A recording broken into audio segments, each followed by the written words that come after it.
MJ reverb society welcome back guys. आज हम episode 222 यानी 222 एक्सप्लेन करने वाले हैं, लेकिन उससे पहले एक छोटा सा रिव्यू। लास्ट एपिसोड में बहुत कुछ हो गया था, उसमें से कुछ मेन चीज़ें ये थी, जैसे जो बुल डीमन और फ्लावर लेडी थी, ऐसा लग रहा था कि भाई ये मतलब धोखा दे दिया इन्होंने, लेकिन धोखा नहीं दिया था। असल में शायद ना फ्लावर लेडी को इंस्ट्रक्शंस मिले थे कि बुल डीमन यहाँ पे लोगों को बिजी रखेगा, उसका साथी भी लोगों को बिजी रखेगा, और फ्लावर लेडी चुपके से जाएगी अंदर और जाके फेडू को स्नैच कर लेगी। ये शायद प्लान भी था। और हमें ये भी पता चला था कि जो फ्लावर लेडी असल में वो मरी नहीं थी। भले हमने ये देखा था कि जो फ्लावर लेडी है वो एकदम प्रोटेक्शन शील्ड बन के एंड में जाके मर गई बुल डीमन को बचाने के चक्कर में, लेकिन वो तो हम जानते हैं कि वो बच गई थी, और कैसे बची थी ये सब तुमने देख लिया होगा।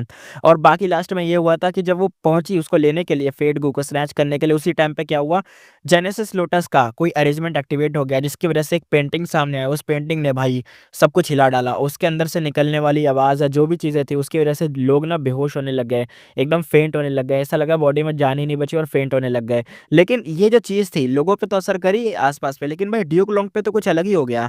ड्यूक लॉन्ग जिस जकड़ में बंधा हुआ था, यानी जिस चीज़ में बंधा हुआ था, चेन्स के अंदर, जो कि लिमिटलेस की बनाई गई चेन्स थी, वो चेन पता नहीं क्या हुआ, वो सारी की सारी चेन जो सिल्वर कलर की चेन थी वो अचानक से लीफ में बदल गई, पत्ते बन गई। वो चेन जेड के बने पत्ते बन गई, और ड्यूक लॉन्ग ऐसा लग रहा था आज़ाद हो गया। स्टार्ट करते हैं अपना न्यू एपिसोड। Let's start. एक ही मोमेंट में ड्यूक लॉन्ग समझ गया कि ये जेनेसिस लोटस इमॉर्टल वंडरबल की ट्रू इनहेरिटेंस थी। वो क्लियरली फील कर रहा था कि उसका wood path attainment extremely high level तक बढ़ रहा है। साथ ही through branches and leaves wood path killer move की सारी मेमोरीज उसके दिमाग में इनग्रेव हो गई थी। वो बैम्बू फॉरेस्ट असल में इल्यूजन नहीं था, बल्कि स्टेट ऑफ माइंड जैसा था। ये किलर मूव का रियल पावर ये था कि ये गुई मॉडल का हर हार्मफुल रेस्ट्रिक्ट फ्री कर देता है, रेस्ट्रेंट से फ्री कर देता है। ऐसा मान लो कि अगर गुई मॉडल किसी भी चीज़ पे बंधा हुआ है, बाइंड हुआ पड़ा है, या किसी चीज़ में फंसा पड़ा है गुई मॉडल, वो तकलीफ में, तो ये क्या करेगा, ये जो चीज़ है, ये इल्यूजन है या जो भी स्टेट ऑफ माइंड है, क्या करेगा, उसको उस चीज़ से आज़ाद कर देगा। और जानते ही हो, एक वेनरेबल के अटैक को, लिमिटलेस डीमन वेनरेबल का जो अटैक था ड्यूक लॉन्ग को बांधने वाला, एक वेनरेबल के अटैक को दूसरा वेनरेबल ही मतलब डिस्पेल कर सकता है। तो जेनेसिस लोटस वो भी तो वेनरेबल था, उसने आराम से लिमिटलेस वाले के अटैक को एक तरीके से डिसमेंटल खराब कर दिया, डिस्पेल कर दिया, जिसकी वजह से अब ड्यूक लॉन्ग आज़ाद हो गया। सिर्फ आज़ाद ही नहीं हुआ, उसको इनहेरिटेंस पे मिल गई थी जेनेसिस लोटस की, जिसके कारण उसका जो अटेनमेंट लेवल है वुड पाथ के अंदर, वो ड्रास्टिकली कुछ ज़्यादा ऊपर पहुंच गया था। अब क्या पता वो कहाँ पे पहुंच गया हो, ये नहीं बताया गया, लेकिन पहुंच गया था और बंदा हो चुका है फ्री। अब होगा तहलका। ड्यूक लॉन्ग कहता है, मैं सच में बहुत पैथेटिक हूँ। उसने खुद मतलब खुद पर ही हंसी आ रही थी उसको। उसने एक बार फिर से वनरेबल की पावर को फील किया। एक्चुअली उसे पहले से इनपरफेक्शन रिग्रेट पवेलियन के चेस गेम का थोड़ा बहुत आइडिया था। ये चेस गेम स्टार कंसलेशन और लिमिटलेस डिमन वनरेबल का था, जिसमें हेवली कोड की पावर कंटिन्यूसली ड्रॉ होती थी, इसलिए गेम सिंगल वनरेबल से डील नहीं हो सकता था। लेकिन ड्यूक लॉन्ग को जो सिल्वर चेन्स बांध रही थी वो सिर्फ चेस गेम के एक पीस से बनी थी। जेनेसिस लोटस इमॉर्टल वंडरबल का छोड़ा हुआ through branches and leaves killer move उन चेंसेस को इफेक्ट करके तोड़ने के लिए काफी था, क्योंकि भाई जेनेसिस लोटस भी इमॉर्टल वंडरबल था, ऐसे ही थोड़ी ना हल्के में। जेनेसिस लोटस ने तो देखो यहाँ पे अपना काम कर दिया। अब आगे देखते हैं। ड्यूक लॉन्ग कहता है, जेनेसिस लोटस इमॉर्टल वंडरबल ने बहुत ही एफर्ट लगाया है। ये वुड पाथ ट्रू इनहेरिटेंस मेरे जैसे इंसान को मिलना वेस्ट है। उसने इमोशंस को कंट्रोल करा। उसकी ड्रैगन पुपिल्स ने दूर खड़े क्लैमिटी लक अल्टर को देखा। अल्टर इतना बड़ा था कि ड्यूक लॉन्ग का आधा विजन तो भाई कवर ही हो गया था। पहले से वो यहीं पे एक तरीके से बंधा पड़ा था। फ्रीडम मिलते ही वो अल्टर से काफी पास खड़ा था, और एक लंबी सी सांस ली उसने। बैटल का एक्सप्लोजन और शाउट धीरे धीरे एकदम फेंट लगने लगे। जब वो मतलब चेंड था, तो उसके दिल में एंगर और गिल्ट और हेटेड भरा पड़ा था कि यार मैं लड़ नहीं पा रहा, मैं कुछ कर नहीं पा रहा, हेवली कोड के लिए मैं कुछ नहीं कर पा रहा। अब फ्रीडम मिलते ही ये इमोशन एकदम ऐसा लगा कि भाई वॉल्केनो की तरह फट गए हों। सब वो इमोटल को एक ही फीलिंग आई, स्टॉर्म से पहले वाली खामोशी, यानी अब तो होने वाला है। भाई जाग चुका है, और जैसे ही भाई अब, अरे क्या बोले, हो गया भाई इनका काम। एक एक सांस अंदर जा, एक सांस बाहर जाती है, फिर एक लंबी सी सांस अंदर आती है। Duke long QI path cultivate करता था, साथ में ट्रांसफॉर्मेशन पाथ भी, और हर सांस के साथ वो मैसिव अमाउंट में क्यूआई खींच रहा था। इतनी इतनी खतरनाक मूवमेंट हुई कि भाई नियर बाय जितनी भी क्यूआई वॉल थी, स्टेबिलिटी उसकी भी हिल गई, क्योंकि वो वॉल तो क्यूआई से ही बनी थी। और भाई क्यूआई एब्जॉर्ब हो रही है, इतना खतरनाक भाई ने एब्जॉर्ब करा था। उसकी ड्रैगन टेल हवा में लहरा रही थी, क्लॉस और हॉर्स पर्पल गोल्ड लाइट में चमक उठे। वो बिल्कुल रॉयल और मैजेस्टिक लग रहा था। एयर में रिपल्स बनने लगा है, और एक खतरनाक पार्टिकल्स पर्पल गोल्ड लाइट में फ्लिकर कर रहे थे। उसकी बॉडी से एक टेरिफाइंग ऑरा निकल रही थी, जैसे कोई एशियन डिजास्टर बीस्ट हो जो लंबी नींद के बाद फाइनली जाग गया हो। इसी मोमेंट पर सबकी नजर ड्यूक लॉन्ग पर जा टिकी। मुझे ऐसा लग रहा था सब बेहोश हो जाएँगे, क्योंकि भाई यहाँ पे फ्लावर लेडी भी बेहोश हो गई थी। लेकिन नहीं, सब लोग बेहोश नहीं हुए। फ्लावर लेडी ही बेहोश हुई, शायद इसलिए क्योंकि वो सबसे पास थी उस जगह के। देखते हैं, बिंग साइचुआन कहता है डैम इट! उसने भाई दाँत कस लिए। फ्लावर लेडी तो अनकॉन्शियस थी और ड्यूक लॉन्ग फ्री हो चुका था। लॉन्गेविटी हेवन के लिए अब तक का सबसे बड़ा सेटबैक तो यही था। मतलब हो गई दिक्कत भाई, हो गई दिक्कत। रिफाइनमेंट बाथ फॉर्मेशन के अंदर बुल डीमन और 5 एलिमेंट ग्रैंडमास्टर को कुछ गलत लग रहा था। वो फुल पावर से लड़ रहे थे, लेकिन ची वाई और कांग यान डेस्परेटली डिफेंड कर रहे थे। कोई ब्रेक थ्रू नहीं मिला था। फॉर्मेशन के डीपर एरिया में युआंग क्वांगडो भाई एकदम मुंह से खून थूक देता है। वो रिफाइनमेंट पाथ फॉर्मेशन को संभालने के लिए पूरी कोशिश कर रहा था। वो ऑलरेडी मरने के लिए भी रेडी था। यहाँ पे बिंग साइचुआन ने सोल्यूशन सोचने की कोशिश की। सिचुएशन और खराब हो रही थी। उसके फॉरहेड पर पसीना आ गया था। उसके सारे ट्रम्प कार्ड्स अब यहाँ पे यूज हो चुके थे। वो लिमिटलेस डीमन वनरेबल से दोबारा मदद नहीं ले सकता था। एक्चुअली पहले ही लिमिटलेस डीमन वनरेबल का एटीट्यूड क्लियर था। ड्यूक लॉन्ग का और आप भाई पीक पर पहुंच चुका था। बिना मूव किए ही उसने भाई सबका अटेंशन खींच लिया था। एक आवाज़ आती है, क्या क्या ये ड्यूक लॉन्ग है? हेवली कोर्ट के लोगों के भाई अंदर इमोशंस आ गए कि अरे भाई हमारे आ गए भाई, ड्यूक लॉन्ग आ गए। एक और कोई इमॉर्टल बोला, ये भी हम में से एक है क्या? फेरिज़ी भी बहुत एक्साइटेड थी। उसने पूरी सिचुएशन को ऑब्जर्व कर लिया। वो क्लियरली जानते थे कि अभी हेवली कोर्ट साइड पर एक तरीके से ना ड्यूक लॉन्ग सबसे स्ट्रांग है। यानी अगर हेवली कोर्ट में अगर कोई नाम बोला जाए तो ड्यूक लॉन्ग सबसे पावरफुल था। और अब वो जाग चुका था, तो अब होगा तहलका। अब होने वाला है भाई। हनी सिंह का वो जो मीम नहीं है कि अब तो आ गया है टाइम, अब तैयारी हो गई है। वो चेस तोड़कर फ्री हुआ और बिल्कुल सही टाइम पर खड़ा हुआ था। वो फिर मतलब ये भी कह सकते हो कि यह ज़्यादा सही ये था कि जेनेसिस लोटस इमॉर्टल वनरेबल की प्लानिंग ही परफेक्ट थी कि वो ऐसा हो गया। जेनेसिस लोटस का भी ये अरेंजमेंट हो सकता है। जेनेसिस लोटस इमॉर्टल वनरेबल के बारे में सोचते ही फेरिजीवी के दिल में एक डीप रिस्पेक्ट भर गई। शायद जेनेसिस लोटस को ये बात पता होगी, उसने भी अरेंजमेंट कर रखी होगी कि लिमिटलेस उंगली करेगा तो मैं भी उंगली करूंगा। लेकिन उसका कहना तो ये था कि मैं मतलब दूर रहूंगा इन सब चीज़ों से। लेकिन पता नहीं उसने क्या, लेकिन बढ़िया अरेंजमेंट करा जो भी उसने करा था। जेनेसिस लोटस इमॉर्टल वनरेबल के मेथड देखकर फेरिज़ी अंदर से हिल गई थी। हेवन ओवरसिंग टावर को उसके बाद काउंटलेस टाइम मॉडिफाई किया गया था। बहुत से गुवम रिप्लेस हुए थे। रिसेंट बैटल में टावर बार बार डैमेज हुआ था, रिपेयर भी हुआ था। फिर भी जेनेसिस लोटस इमॉर्टल वनरेबल का ये जो मेथड था वो वहाँ पे लगा रहा, वो हटा नहीं। इतना डीपली हिडन था कि किसी किसी को नहीं पता था भाई वो वहाँ पे लगा हुआ है। जेनेसिस लोटस इमॉर्टल वनरेबल का इमॉर्टल किलर मूव दुनिया का नंबर 1 इन्वेस्टिगेट इमॉर्टल गू हाउस के अंदर छुपा रहा, फिर भी कभी डिटेक्ट नहीं हुआ। और सबसे शॉकिंग बात, ये किलर मूव ने कभी हेवन ओवरसिंग टावर का नॉर्मल फंक्शनिंग को डिस्टर्ब नहीं करा। यानी बस ये लगा हुआ था ऐसे कि कभी मुश्किल हो आएगी तो ये अपने आप ही एक्टिवेट हो जाएगा। ये सोचकर फेरी सीवी को एक इंस्पिरेशन हिट हुई। उसके दिमाग में एक र्यूमर याद आया, क्या जेनेसिस लोटस इमॉर्टल वनरेबल ने मतलब सच में पेंटिंग पाथ क्रिएट किया था? र्यूमर के मुताबिक पेंटिंग पाथ का सबसे बड़ा फीचर ये था कि वो दूसरे इमॉर्टल गो और किलर मूव के साथ परफेक्टली कोई एग्जिस्ट कर सकता था, यानी एक साथ रह सकता था। बिल्कुल वैसे ही जैसे सविनर इमॉर्टल बॉडी के अंदर जो दावमार्क होते हैं, नॉन कॉन्फ्लिक्टिंग दावमार्क होते हैं, यानी आपस में नहीं लड़ते हैं, वैसे टाइप का। फेरिज़ी भी सिर्फ गेस कर सकती थी।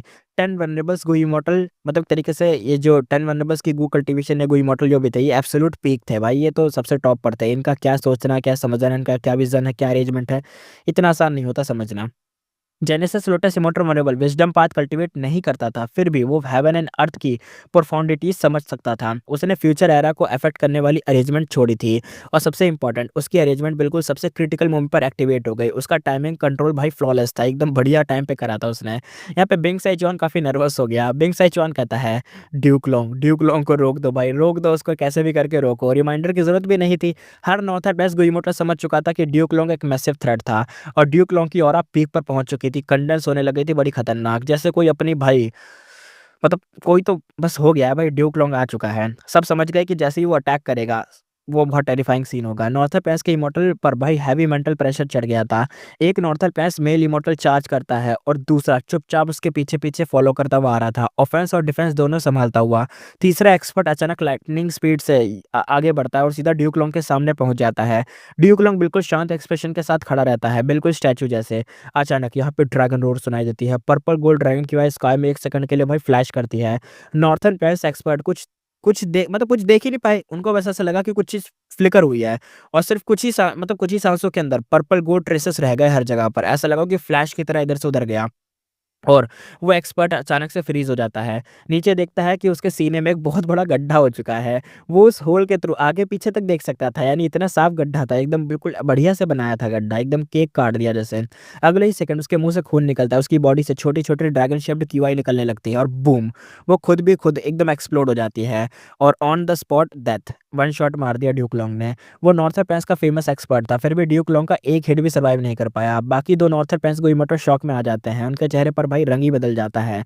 ड्यूक लॉन्ग कहता है, क्या देख रहे हो तुम ये? उसकी जो शांत आवाज़ थी भाई सबके अंदर भाई कोल्डनेस जगा देती है। दोनों बिना सोचे अपनी स्ट्रॉन्गेस्ट डिफेंसिव एक्टिवेट कर देते हैं कि भाई डिफेंस कर ले, बस एक अटैक संभाल ले वरना तो गए। ये इंस्टेंट उनकी जान बचा लेती है। और नेक्स्ट मोमेंट ड्यूक लॉन्ग के ड्रैगन क्लॉज एकदम गिरते हैं, उनके डिफेंस इंस्टेंटली यहाँ पे टूट जाते हैं। दोनों भाई शूटिंग स्टार जैसे उड़ते हुए ज़मीन पर गिरते हैं। ज़मीन पर एक बहुत बड़ा गड्ढा बन जाता है और दोनों यहाँ पे बेहोश हो जाते हैं। चलो एटलीस्ट मरे नहीं, डिफेंस काम कर गया इनका। एक ही मोमेंट में ड्यूक लॉन्ग ने एक को तो मार दिया और दो को तो बेहोश कर दिया। लॉन्गेविटी हेवन ने 3 रैंक 8 बैटल स्ट्रेंथ एक बार में ही खो दी थी। हेविली कोड के गुई मॉडल एकदम शॉक रह जाते हैं। एक ओल्ड गुई मॉडल जो ड्यूक लॉन्ग को नहीं जानता था, वो शॉक में बोलता है, हैं हैं मतलब मतलब मेरे मरने के बाद ऐसे जीने से भी पैदा हो गए क्या? ये हेविली कोड का इमॉर्टल था। ये कह रहा था कि मतलब मैं मर गया और मेरे मरने के बाद ऐसे ऐसे लोग भी पैदा हो गए क्या? ये जो एक एक शॉट में मतलब एक एक रैंक 8 को निपटा दे रहे हैं, और इस बंदे ने बस 3 शॉट मारे और 3 रैंक 8 निपटा दिए। दूसरा बंदा कहता है, दूसरा कोई इमॉर्टल, ये रेड लोटस डिमन वनरेबल का मास्टर है और ये एक दाव गार्डियन भी है। ओल्ड गो इमॉर्टल समझ जाता है, दाव गार्डियन यूजुअली वनरेबल के सबसे ज़्यादा मतलब करीब होते हैं, वो स्ट्रांग होते हैं, बहुत ज़्यादा स्ट्रांग होते हैं। वनरेबल के बाद सबसे ज़्यादा स्ट्रांग इनको ही माना जाता है अगर वो फुली मैच्योर हो जाए। एक्सेप्शन भी होते हैं जैसे रेकलेस सैवेज और थीविंग हेवन, और पर फिर भी दाव गार्डियन वनरेबल के ग्रोथ में बहुत ही क्रूशल होते हैं। यानी वनरेबल की जो ग्रोथ होती है यही सबसे बड़ा रोल प्ले करते हैं। दाव गार्डियन होगा तो सब कुछ होगा। बिंग साइचुआन एक गहरी सांस लेता है। ड्यूक लॉन्ग सीधा क्लैमिटी लगल्टर की तरफ बढ़ता है और उसके मतलब उसके एडवांस करते ही सब लोग भाई फियर के साथ एकदम उसे देख रहे थे। बिंग साइचुआन को तो लगता है कि क्लैमिटी लक अल्टर भी अब फ्रेजाइल सा है, अब इसको कोई प्रोटेक्ट नहीं कर सकता। तो बिंग साइचुआन कहता है मुझे प्रोटेक्ट करो। लॉन्गेविटी हेवन के गुइमोटल तुरंत ही उसके पास आ जाते हैं।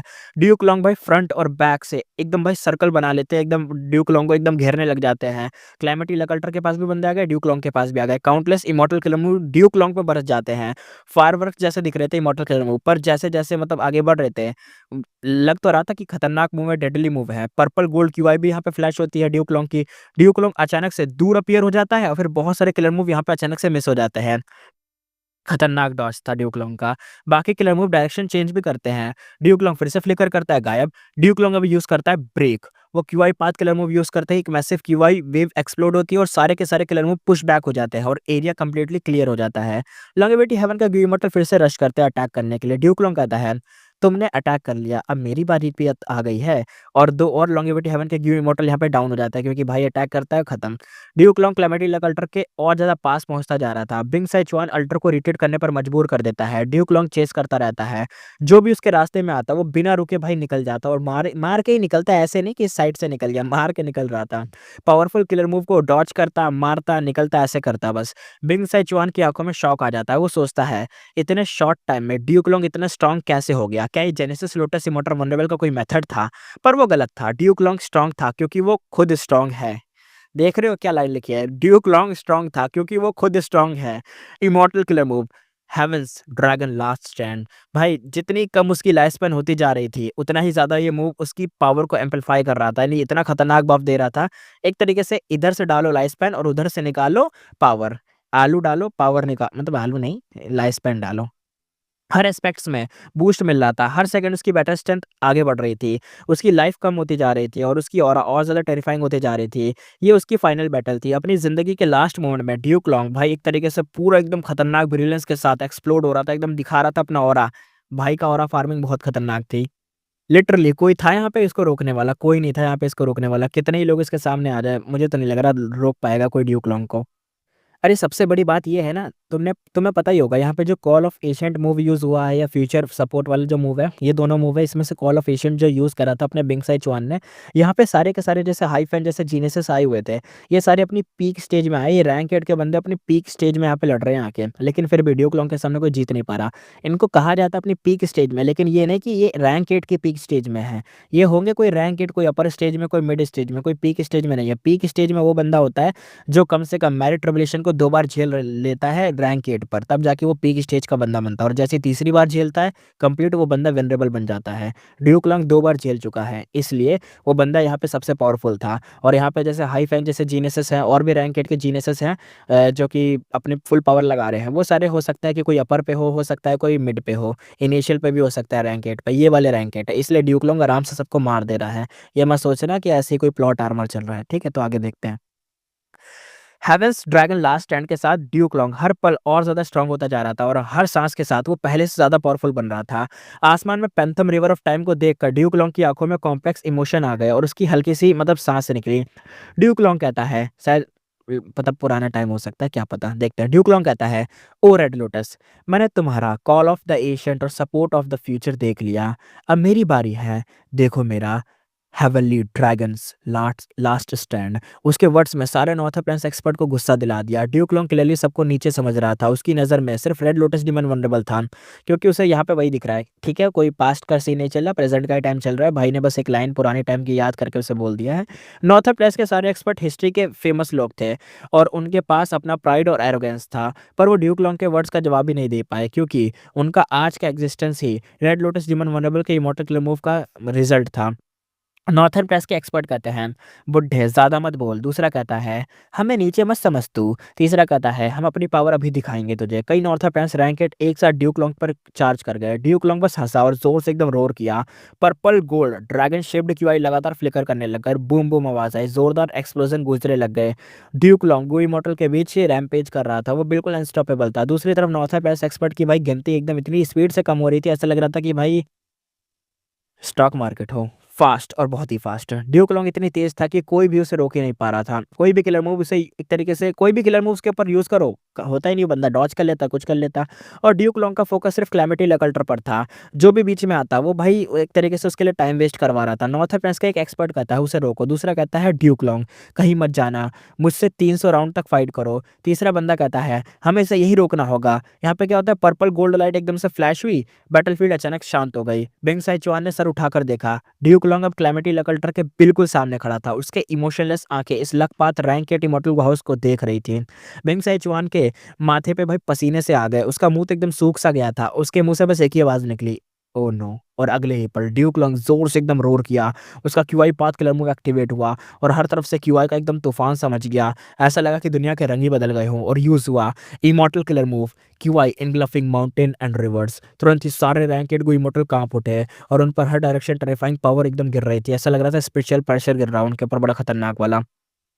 कई किलर मूव तो वहीं कोलैप्स हो गए। नॉर्थर्न प्लेन्स एक्सपर्ट भाई पानी की तरह एकदम डंपलिंग्स जैसे गिरने लग गए। सब कुछ एकदम रुक सा गया, क्योंकि जानते हो ना, ये मूव जब भी एक्टिवेट होता है एकदम बंकाई की तरह सीन होता है कि एकदम स्पिरिचुअल प्रेशर पड़ता है और बंदा एकदम घुटनों के बल आ जाता है। सब कुछ रुक सा गया था, और कोई भी खड़ा नहीं रह पा रहा था। क्रैक क्रैक आवाज है, क्लैमिटी लकल्टर मुश्किल से ही काम कर पा रहा था। उसका भाई पतला सा light hollow QI engulfing mountain और रिवन को रेसिस्ट करने पर लगा हुआ था, लेकिन वो कैसे कर पाएगा, कोशिश तो कर रहा था। ये लकपात रैंक के टिमोटल हाउस उड़ नहीं पा रहा था। ड्यूक लॉन्ग ने उसे फोर्सफुली जमीन पे एकदम घुसा दिया था, दबा दिया था। इस पर पूरे बैटलफील्ड का मेन कैरेक्टर सिर्फ ड्यूक लॉन्ग था, क्योंकि भाई अकेला आसमान में खड़ा और कोई भी नहीं है आसमान में। पूरा आसमान एकदम खाली और भाई अकेला आसमान में खड़ा और सारे लोग जमीन पर हैं। हेवली कोट के इमॉर्टल से शॉक और भाई एकदम अमेज नजरों से देख रहे थे कि अरे भाई क्या चीज निकाल दी हेवली कोट ने। अकेले ड्यूक लॉन्ग ने पूरी सिचुएशन भाई सप्रेस कर दी थी। नॉर्थर्न प्रेस के एक्सपर्ट स्ट्रांग थे, प्राउड थे, पर उनके मतलब एक तरीके से सर भी नहीं उठा पा रहे, तो क्या प्राउड, एकदम नीचे झुक गए थे। जबरदस्ती ड्यूक लॉन्ग ने एकदम पैरों के नीचे दबा दिया था। बिंग साई चुआन कहता है, damn it, QI engulfing mountain river पहले ईस्टर्न सी में भी यूज हुआ था, पर अब इसकी पावर उस टाइम से 10 गुना ज्यादा है। उसका शौक एकदम छुप नहीं रहा था। ड्यूक लॉन्ग की स्ट्रेंथ उसकी एक्सपेक्टेशन से बहुत आगे निकल चुकी थी। अब देखते हैं दूर से माओली क्यों ने ये सब देखा। वो अपने क्लोन के साथ हेवनली कोड के 2 लेजेंडरी इमोरियल बीस्ट को सप्रेस कर रहा था। माओली क्यों कहता है, ये बुड्ढा बहुत ज्यादा स्ट्रांग है, लगता है अब ग्रैंडपा माओ को ही आना पड़ेगा। आ जाओ भाई, आ जाओ, इसको पेलो भाई, तुम कुछ करो।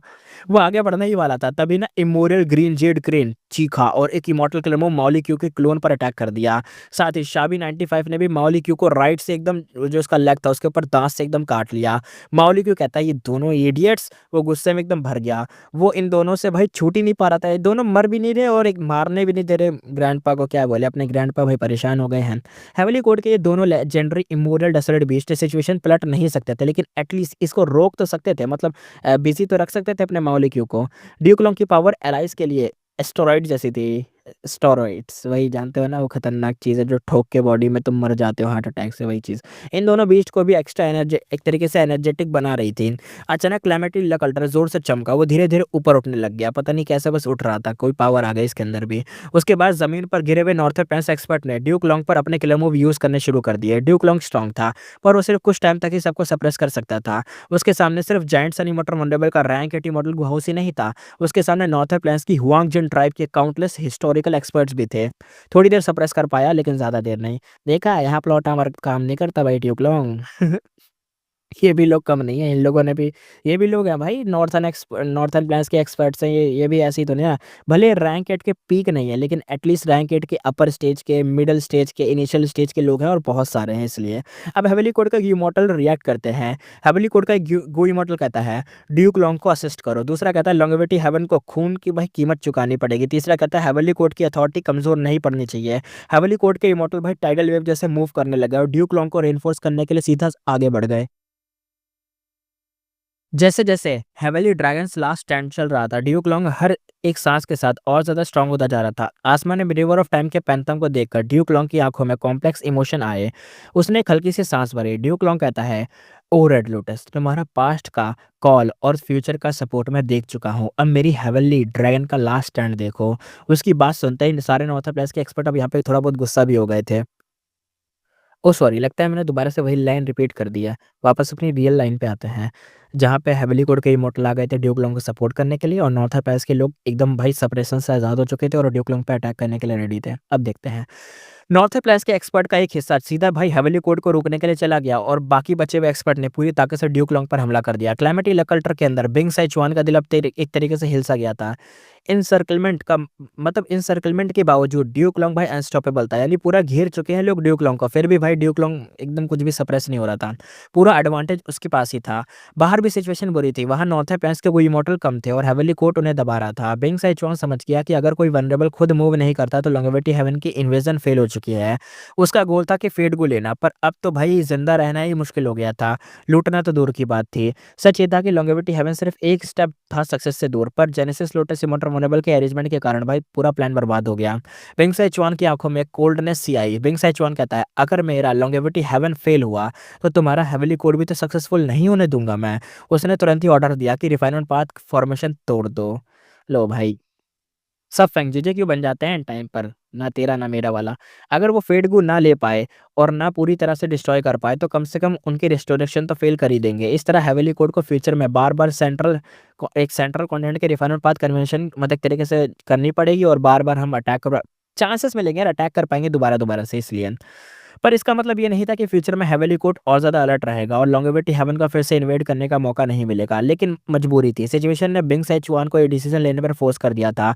बुल डीमन कहता है ठीक है, 5 एलिमेंट ग्रैंड मास्टर भी कहता है समझ गया। दोनों ने तुरंत ही रिफाइनमेंट पाथ फॉर्मेशन पर अटैक कर दिया।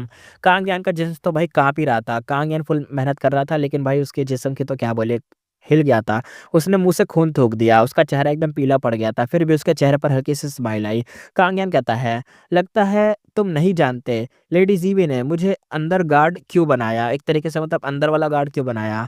तुम जैसे लोगों को रोकने के लिए ही तो मैं गार्ड बना हूँ। बुल डीमन और 5 एलिमेंट ग्रैंडमास्टर का चेहरा सीरियस हो गया। उन्हें समझ आ गया कि उनके अटैक्स फॉर्मेशन को लग ही नहीं रहे थे। सारा का सारा डैमेज यहाँ पे कांगयान खुद ही ले रहा था अपने ऊपर ही।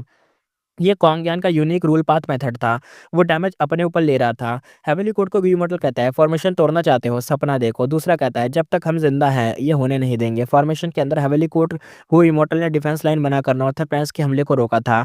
विंग सैचुआन ने टारगेट चेंज कर दिया और रिफाइनमेंट बाद फॉर्मेशन को तोड़ना ही अपना मेन गोल बना लिया।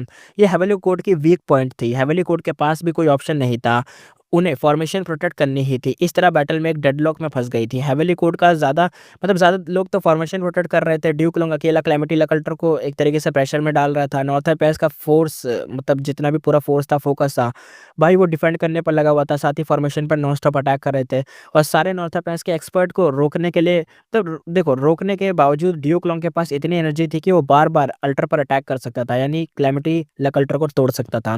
क्लैमिटी लकल्टर ने उसके अटैक को झेला पर अभी गिरा नहीं था।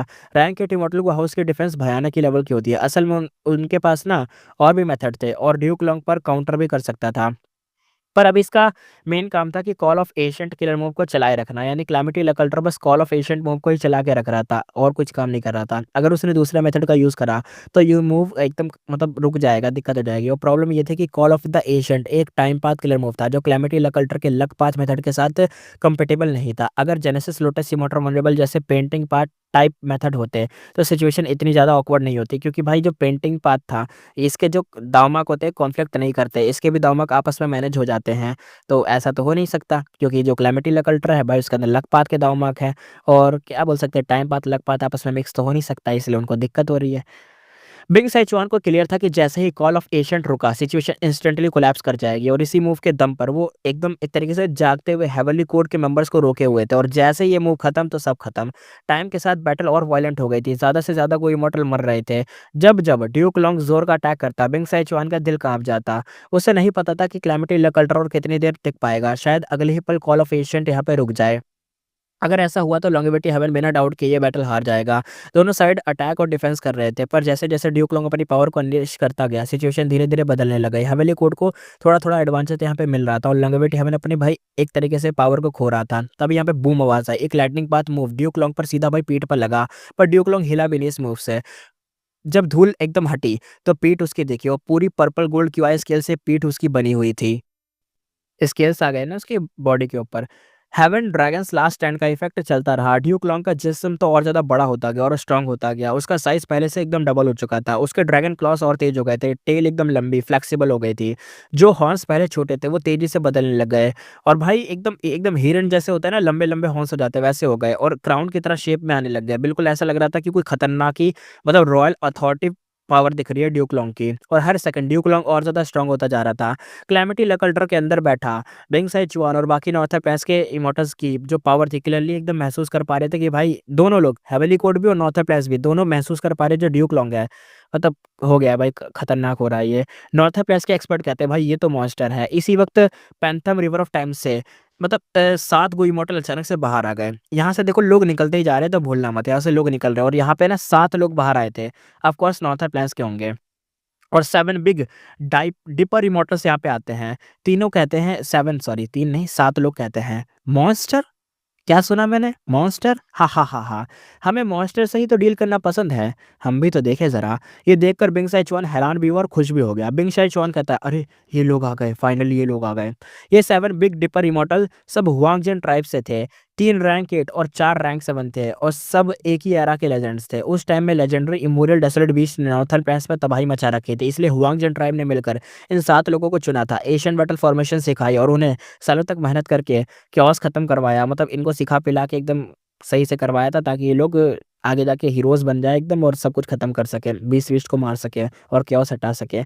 बीस्ट को पकड़ा, नॉर्थ प्लेन्स में शांति लौटाई इन लोगों ने।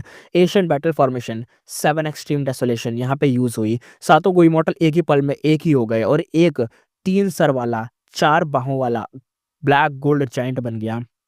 उसकी पीठ पर एक बड़ा-सा मेटालिक रिंग चमक रहा था। Immortal killer move winged blade use हुआ। ब्लैक गोल्ड जायंट का राइट आर्म ब्लेड जैसा चला और आफ्टर इमेज छोड़ता हुआ सीधा ड्यूक लॉन्ग की तरफ गया। ड्यूक लॉन्ग की आँखें एकदम से सिकुड़ गई। वो कहता है, "हैं? Winged blade?" उसकी पहली मतलब पहली बार में ही एकदम इतना खतरनाक जानलेवा खतरा उसे पहली बार यहाँ पे महसूस हुआ था कि भाई कोई चीज़ आ रही है, और वो समझ गया था कि ये जो विंग्ड ब्लेड अटैक है, बड़ा खतरनाक है, डॉज करना पड़ेगा। और आगे पता चलता है कि जो विंग्ड ब्लेड अटैक था ना, इसकी रेपुटेशन बड़ी हाई थी। ये ओपनली एक तरीके से ना माना जाता था कि नॉर्थर्न प्लेन्स गो इमॉर्टल वर्ल्ड का नंबर 1 ऑफेंसिव मेथड यही वाला है। ये टेम्परेरी वाइंड्स ऑफ एसिमिलेशन तक को काट सकता था और इसकी खौफनाक पावर सब जानते थे नॉर्थर्न प्लेन्स के अंदर। और ड्यूक लॉन्ग का purple gold QI dragon armour भी जो था वो भी खतरनाक था, लेकिन भाई उसकी जो क्यूआई लाइट थी वो एकदम से चमकी और इस बार भाई ड्यूक लॉन्ग ने इसको डॉज करा। उसके चेहरे पर शॉक भी था और ड्यूक लॉन्ग अपने मन में सोचता हुआ कहता है, मैं डॉज कर गया। तभी यहाँ पे क्रैक आवाज़ आई। अगले ही पल उसने देखा कि उसके जो माथे पर लगा वो ड्रैगन हॉर्न था, धीरे-धीरे ज़मीन पर गिर रहा था। यानी देखो इसका ये जो अटैक है ना विंग्ड ब्लेड, ये डॉज तुम पता नहीं कैसे कर पाओगे, नहीं कर पाओगे, लेकिन कहा तो गया है हिस्ट्री के अंदर कि जब ये अटैक चला है तो तुम इसे डॉज नहीं कर पाए हो। जब ये अटैक चला, लगा और बंदा खत्म ही हुआ है। लेकिन जो ड्यूक लॉन्ग शायद पहला ऐसा इंसान होगा कि जिसको ये अटैक जिसके ऊपर चला, लेकिन वो बच गया। लेकिन हाँ भाई, ड्यूक लॉन्ग के सींग कट गए, जो हॉर्न थे उसके सर के ऊपर। जितना रॉयल अथॉरिटी पावर दिखा रहे थे उसकी, राजा दिखा रहे थे ड्यूक लॉन्ग को, वो तो गिर गए। ड्यूक लॉन्ग भाई विंग्ड ब्लेड से तो बच गया, लेकिन उसका राइट ड्रैगन हॉर्न यहाँ पे कट गया था। ड्यूक लॉन्ग अंदर से पूरी तरह से एकदम हिला हुआ था। इस वक्त ब्लैक गोल्ड जैंट ने उंगली से ड्यूक लॉन्ग को इशारा करा। Immortal killer move, immortal binding rope और एक ग्रीन गोल्ड रोप भाई ड्यूक लॉन्ग के जिस्म पर उभर गई। उसकी कमर पर तीन भाई एकदम चढ़ते चढ़ते चढ़ते एकदम सांप की तरह चढ़ी और खींच कर ब्लैक गोल्ड जैंट की तरफ ले जाने लग गई। ये नॉर्थन पैंस का नंबर 1 कैप्चरिंग मेथड माना जाता था। यहाँ पे दोबारा यूज हुआ immortal killer move, winged blade. यहाँ पे पकड़ रखा था ड्यूक लॉन्ग को, अपने पास बुलाया जा रहा था, विंग्ड ब्लेड भी चला दिया। ब्लैक गोल्ड जाइंट ने अपना राइट आर्म को उठाया और ड्यूक लॉन्ग पर ब्लेड चला दी। ड्यूक लॉन्ग ने एक दांत कस लिए, उसका मस्कुलर जिस्म एकदम सा कांप गया। वो जोर लगाकर इमॉर्टल बाइंडिंग रोप को तोड़कर पीछे हट गया और विंग्ड ब्लेड से फिर से बच गया। ब्लैक गोल्ड जाइंट दोबारा से उसे पकड़ने वाला था, तब ड्यूक लॉन्ग ने अपने मुंह से 2-3 खतरनाक ड्रैगन फैंक्स एकदम मुंह से एकदम थूक दिए, मतलब दांत फेंक के मारे। वो फैंक्स हवा में उड़ते हुए साइज में बड़े होने लग गए और दो भाई एकदम बहुत बड़े बड़े ब्लेड टाइप के बन गए, जो उसकी बॉडी के अराउंड एकदम डिफेंस बना रहे थे। ये था immortal killer move, spiraling dragon fang. Normally ये ऑफेंसिव मूव था, पर ड्यूक लॉन्ग ने इसे डिफेंस के लिए यूज करा था। अगर ये इमॉर्टल बाइंडिंग रोप दोबारा उसकी तरफ आई तो ये जो फैंग्स थे काट देंगे उस रोप को। दूर से देखते ही बिंग साई चुआन को डाउट और अफसोस भी हुआ। बिंग साई चुआन सोचता हुआ कहता है, ओरिजिनल स्पायरिंग ड्रैगन फैंग तो सिर्फ बाजू जितना होता है, पर अब तो भाई ये दोनों ब्लेड जितना एकदम पिलर जितना ब्लेड जितना बड़ा हो गया है। ड्यूक लॉन्ग ने अपने इमॉर्टल किलर मूव को इतने पावरफुल कैसे बना लिए? अगर 7 एक्सट्रीम रेसोल्यूशन अपनी ओरिजिनल पावर में होता तो और मतलब और कॉल ऑफ एशियन कमजोर ना पड़ा होता, तो पहली अटैक में ड्यूक लॉन्ग कब का सीरियसली इंजर्ड हो चुका होता। 7 एक्सट्रीम रेसोल्यूशन एक एशियन बैटल फॉर्मेशन थी जिसमें रैंक 3 रैंक 8 और 4 रैंक 7 को इमॉर्टल थे। ये सब अपने टाइम के हुआंगजन ट्राइब के एलिट्स थे, नॉर्थ प्लेन्स में बहुत मशहूर थे। और सबसे इंपॉर्टेंट बात, जो किलर मूव वो यूज़ कर रहे थे वो उनकी ट्राइब का ट्रम्प कार्ड था। और जैसे चायून ट्राइब का विंग्ड ब्लेड, ये लुई ट्राइब का इमॉर्टल बाइंडिंग रोप, 7 एक्सट्रीम रेसोल्यूशन के ड्यूक लॉन्ग को रेस्ट्रिक्ट करने से बैटल फिर से डेडलॉक में चली गई थी। क्लैमिटी लक अल्ट्रा फिलहाल अभी सेफ था, लेकिन longevity heaven refiner path formation जो थी भाई वो तोड़ नहीं पा रहा था। चाहे जो भी कर ले फॉर्मेशन टूट नहीं रही थी। अपना ये जो कॉन्ग यान जो भी था बंदा पूरा जान लगा रहा है भाई हेवेली कोड का, तोड़ने नहीं दे रहा फॉर्मेशन को। हेवेली कोड ने फॉर्मेशन के अंदर और बाहर 3 लेयर्स में गो इमॉर्टल लगा दिए थे। डिफेंस इतनी टाइट थे कि नॉर्थन पैंस के एक्सपर्ट्स के पास तक जा नहीं पा रहे थे, मतलब कोई भी एक्सपर्ट पास ही नहीं जा पा रहा, अंदर घुसना तो दूर की बात थी। ऊपर से हेवेली कोड ने नए डिफेंसिव फॉर्मेशन भी सेटअप कर रखे थे। विंग साई चुआन का चेहरा अब थोड़ा सा कोल्ड हो गया, उसकी आंखों में अभी भी डिटर्मिनेशन थी। विंग साई चुआन सोचता हुआ कहता है, ये डेडलॉक जैसा लग रहा है, पर इनिशिएटिव हम खो चुके हैं। ऐसे चलता रहा तो हेवेली कोर्ट एट्रिशन बैटल जीत जाएगा। नॉर्थन प्लेन्स के गो इमॉर्टल को लड़ना पसंद था और उनकी ज़िंदगी मतलब उनकी ज़िंदगी ही बैटल से भरी होती थी, बाकी रीजन से काफ़ी ज़्यादा। विंग सेजुआन खुद एक टाइम पाथ रैंक 8 एक्सपर्ट था। उसने ज़िंदगी में अनेक मुश्किलें देखी थी। सिचुएशन चाहे कितनी भी खराब हो जाए, उसका भाई फाइटिंग स्पिरिट कभी भी हिला नहीं था। वो एस्केप का रास्ता ढूंढ रहा था। विंग सेजुआन सोचते हुए कहता है, हेवनली कोर्ट इन्वेड करने का प्लान हमने बहुत प्लानिंग के साथ बनाया था। लॉन्गेविटी हेवन के पास रिटेलिएशन के तरीके थे, मतलब रिटेलिएशन के तरीके तो हैं। और उसने सोचा, आगे कहा, अभी हमें फेंग युआन और बाकी लोगों से कांटेक्ट करके बाहर के बैटलफील्ड को टारगेट करना होगा। उसने तुरंत ही फेंग युआन और दूसरों से कांटेक्ट करने के ऑर्डर्स भेज दिए। हेवेली कोड गोई मॉडल कहते हैं, लक पाथ मेथड फिर से ये बाहर कम्युनिकेट कर रहा है। इन्हें ये नहीं पता कि फेंग युआन से कम्युनिकेशन हो रहा है, बस इन्हें इतना पता कि लक पाथ का मेथड यूज़ करके ये लोग बाहर से कम्युनिकेट कर रहे हैं। ये है कहाँ पे? ये हेवेली कोड के अंदर है। हेवेली कोड के अंदर भाई एकदम सबको सील रहता है, लेकिन इस टाइम पे तो सब खतरनाक क्योस मचा पड़ा है, इसलिए सबको सील नहीं रहेगा। और लक पाथ का मेथड यूज़ करके ये लोग एक हेवेली कोड के अंदर से बाहर कम्युनिकेट कर रहे थे, इसलिए इन लोगों को पता चल गया हेवेली कोड वालों को कि बाहर से कम्युनिकेशन हो रही है। यानी हो सकता है कोई कोई मदद बुलाई जाए या कुछ हो सकता है। जैसे ही बिंग सेचुआन ने मूव लिया, कुछ हेवेली कोड मेंबर ने फील कर लिया था। फेरिस जीवी ने बेटर स्माइल दी। लक पाथ के supreme profundities giants and immortal vulnerable के पास थी। हेवेली कोड बिंग सेचुआन को रोक नहीं सकता था। सीन यहाँ पे शिफ्ट होता है एम्परर सिटी यानी फेंग युआन के टाइप, मतलब वहाँ पे जो सीन चल रहा था। फेंग युआन ने एम्परर यामा किलर मूव एक्टिवेट कर रखा था। वो आसमान में तेजी से उड़ रहा था, तेज हवा चल रही थी। उसकी नज़र में ली हुआंग और क्विंग ये अंधेरे में दो जलते हुए टॉर्च जैसे लग रहे थे और सीधा उसकी तरफ आ रहे थे। फेंग युआन ने उंगली उठाई, काउंटलेस यामा चिल्ड्रंस निकाल कर ली हुआंग और क्विंग ये को रोकने चले गए। फिर उसने सबसे पहले वाले इमोटल हाउस पर अटैक कर दिया। अंदर का गुई इमोटल एकदम घबरा गए, तुरंत ही पीछे हट गए। गुई इमोटल कहते हैं, फेंग ज़ैंग, जल्दी जल्दी वो मूवी यूज़ करो, वो तुम्हारा मूव है, यूज़ करो, यही तुम कर सकते हो। गु यू फेंगसेंग भी उस गु इमॉर्टल हाउस के अंदर ही था। उसने तुरंत ही एक्शन लिया। इमॉर्टल गु हाउस से एक ब्लड लाइट निकली और जिसने गू हाउस की स्पीड को भाई कई गुना बढ़ा दिया और फेंग युआन का अटैक यहाँ पे मिस हो गया। इस चांस का फायदा उठाकर ली हुआंग और क्विंग ये पहुंच गए और फिर से फेंग युआन के साथ बैटल शुरू हो गई। यहाँ पे फेंग युआन ये चाहता था कि ये जो क्विंग ये और ये जो ली हुआंग है इन दोनों को पीछे रख के और ये इमॉर्टल गू हाउस को तोड़ दे, खराब या बस तबाह कर दे। लेकिन भाई ये दोनों लोग भाई फेंग युआन के ऊपर चढ़े पड़े हैं, फेंग युआन को मौका ही नहीं मिल रहा इमॉर्टल गू हाउस को तोड़ने का। और ये बात और पता चली कि भाई इसी इमॉर्टल गू हाउस के अंदर फेंग जेंग भी है और उसने शायद अपना खतरनाक ब्लड पाथ को कोई मेथड यूज करा है। तभी हम आगे देखते हैं। वेस्टर्न डिजर्ट का गुई मॉडल यहाँ पे एक नोटिस कर लेता है और कहता है ये तो क्लियरली ब्लड पाथ का मेथड है। Great Riders path heavenly code openly blood path killer move use कर रही है। दूसरा सेंट्रल कॉन्टिनेंट का गुई मॉडल कहता है बकवास। मेरे सेंट्रल कॉन्टिनेंट के मेथड एक तरीके से अनफॉर्मेबल हैं। तुम जैसे लोग क्या ही समझोगे, यानी कहना चाह रहा है कि तुम चोमू लोग हो, तुम्हें क्या पता चला जो हमारा हेवनली कोड है वो क्या चाहता है, तुम नहीं समझ सकते उसकी प्लानिंग को, उसकी सोच को, तुम चोमू हो बस। सेंट्रल कॉन्टिनेंट का गुई मॉडल कहता है वेस्टर्न डिजर्ट के बदमाश, तुम हमारी वेल्थ से जलते हो, राइटियस लीडर पर एक तरीके से मतलब ये सब इल्जाम लगा रहे हो। सेंट्रल कॉर्नर के गुई मॉडल जैसे भाई एकदम मान जाते, क्या बोले, मान ही नहीं रहे, मान कैसे जाते। सब लोग तो भाई फेंगजेंग के सपोर्ट कर रहे थे, ब्लड पाथ के मेथड ही था, सब जानते थे। फेंगयुन घूरते हुए कहता है डैम इट, ली हुआंग और क्विंग ये बहुत ही इरिटेटिंग थे। फेंगयुन को लग रहा था जैसे वो भाई एक तरीके से मतलब आपस में ना कुछ एक तरीके से लड़ रहे हैं और दिक्कत फेंगयुन को दे रहे हैं। एक तरीके से ऐसा मान लो स्वैम्प होता है ना, स्वैम्प दलदल कहते हैं शायद, हाँ स्वैम्प, उसमें फंस गया वो फेंगयुआन इन दोनों के चक्कर में, मार भी नहीं पा रहा, भाग भी नहीं पा रहा। इस सिचुएशन में बेस्ट ऑप्शन था ग्रेट थीफ घोस्ट एंड, जिससे वो हेवनली कोड के कई इमॉर्टल हाउस तोड़ सकता था। पर ली हुआंग और क्विंग उसे डिस्टर्ब कर रहे थे, चांस ही नहीं मिल रहा था। वेस्टर्न डिजर्ट भी फेंगयुआन से अलर्ट था, वो कॉर्पोरेट नहीं करना चाहते थे। फेंग यहाँ पे जो फेंग क्लैन था, फेंग क्लैन का फेंगयुआन के साथ सीक्रेट कॉर्पोरेशन था, पर पब्लिक में एक्सपोज करना इंपॉसिबल था, इसलिए वो भी उंगली नहीं कर रहे थे। डिवाइन एंड पैलेस के इंसिडेंट के बाद Feng clan already western desert के राइटियस पाथ के प्रेशर में था। इस रिफाइनमेंट पाथ कन्वेंशन के थ्रू उन्होंने टेम्परेरी पीस बनाई थी, और अगर अब फेंग मतलब एक तरीके से वो लोग फेंगयुआन का साथ देते तो बाद में उन्हें सप्रेशन और ज्यादा फील होती। फेंगयुआन सोचता हुआ कहता है सिचुएशन अच्छी नहीं है, कंपटीशन एंड होने वाली है। फेंगयुआन कहता है और लॉन्गेविटी हेवन को, मतलब वो जो फूल्स है वो क्या कर रहे हैं, वो अभी तक आए क्यों नहीं है, वो लोग कहाँ लगे हुए हैं, अभी तक फेंगयुआन को यही नहीं पता कि हेवनली कोर्ट में क्या कांड हुआ है। इसी वक्त अब यहाँ पे देखते हैं मैसेज का सीन। इसी वक्त बिंग सेचुआन ने फेंगयुआन से कांटेक्ट किया, उसने हेवनली कोर्ट पर लॉन्गेविटी हेवन के इन्वेजन की पूरी सच्चाई बता दी। बिंग सेचुआन ने कुछ भी नहीं छुपाया, क्योंकि वो फेंगयुआन के विजडम पाथ को जानता था, क्योंकि अगर भाई उसने कुछ छुपाया और फेंगयुआन ने पता कर लिया तो फेंगयुआन घंटा सपोर्ट देगा, इन लोगों को सपोर्ट भी नहीं देगा, ऊपर से इनको ही दिक्कत हो जाएगी। फेंगयुआन भाई उसकी आंखों में चमक आ गई, वो कहता है स्नेक्स है, सारे के सारे स्नेक्स। लॉन्गेविटी हेवन में फेंगयुआन को यूज कर रहा था, पर अगर फेंगयुआन एम्पायर सिटी को डिस्ट्रॉय कर देता और कंपटीशन रुइन हो जाती तो हेवनली कोर्ट के ह्यूमन पाथ मेथड भी फेल हो जाते हैं। विदाउट सक्सेस दाओमाक युआन क्वांग डू फेड गू को रिपेयर ही नहीं कर सकता था, और ये जीत ही मतलब यही जीत का एक चॉइस था, यही जीत का एक चांस था, यही जीत की एक चीजें थी। युआन क्वांग डू तो याद ही होगा ना, हेवनली कोर्ट में वो जो बंदा लगा पड़ा है जिसकी मेंटल की तो ऐसी की तैसी हो गई है, वही रिफाइन कर रहा है, मतलब रिफाइन कर रहा है, रिस्टोर कर रहा है, कुछ भी कह लो, वही कर रहा है। फेंगयुआन ने गहरी सांस ली, उसकी आंखों में कोल्डनेस सी चमक थी, वो जानता था कि लॉन्गेविटी हेवन उसे यूज कर रहा है, पर ये स्कीम उसके भी फायदे में थी, इसलिए वो भी अपने आप को यूज होने दे रहा था।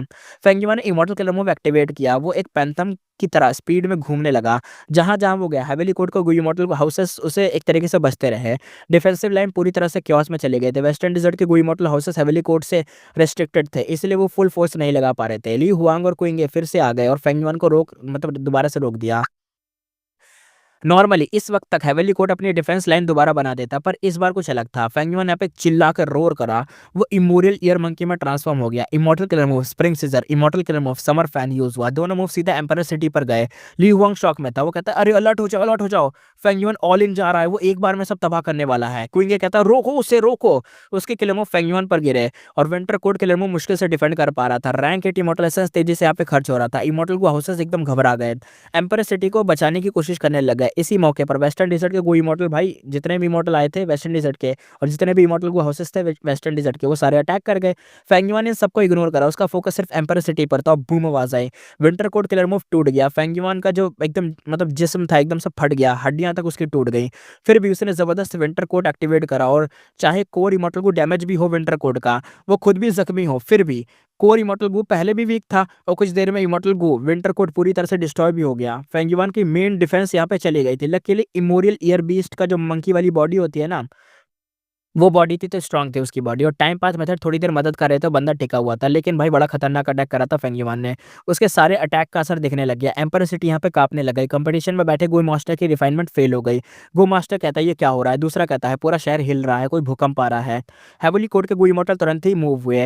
हेवली कोड का गो इमोर्टल कहता है इन गो मास्टर को प्रोटेक्ट करो, दूसरा कहता है ये ह्यूमन पाथ लक से ब्लेस्ड लैंड है, अरे ब्लेस्ड है, सॉरी उल्टा कह दिया मैंने। ये कहना चाह रहे हैं कि ये जो ह्यूमन पाथ लक से ब्लेस्ड है, अगर ज़्यादा मरे तो हम फेंगयुआन का लक रेसिस्ट नहीं कर पाएंगे। लक का फैक्टर भी यहाँ पे बहुत बड़ा प्लानिंग था। इसी वक्त इमोर्टल गु हाउस चिकन डॉग कूप के अंदर से आवाज आई, यहाँ पे फैंग क्लैन का गु इमोर्टल कहता है ये बेस्ट चांस है। फैंग क्लैन का गु इमोर्टल कहता है मारो। चिकन डॉग को बिल्कुल जमीन के पास से एम्पर सिटी की तरफ एकदम क्रैश करा। हेवली कोड का पूरा ध्यान फेंगयुआन पर ही था। चिकन डॉग कूप ने कोई भी किलर मूव यूज नहीं करा, सीधा फुल स्पीड में सीधा घुस गया एम्पर सिटी के अंदर ही। ली हुआंग का फेस तो भाई सफेद सा पड़ गया, वो कहता है ओ नो। कोई क्या कहता है ये टाइमिंग तो गलत है। हेवली कोड के पास वक्त ही नहीं बचा था, वो सिर्फ देख सकते थे। गो मास्टर को अभी तक कुछ पता भी नहीं चला था कि क्या क्या कांड हो रहे हैं, और ऊपर से फैटल अटैक बस गिरने लग गए उनके ऊपर, और अब तो तबाही मच गई। अब आगे सीन देखते हैं। हेवेली कोड बैटलफील्ड फ्रंट लाइन पे पूरी तरह से एकदम क्योस मच गया था। ड्यूक लॉन्ग की लीड में हेवेली कोड के इमोर्टल नॉर्थल रेंज के लोगों से क्लोज कॉम्बैट में लड़ रहे थे। क्यूआई वॉल की वजह से बैक साइड सरप्राइजिंगली एकदम शांत थी।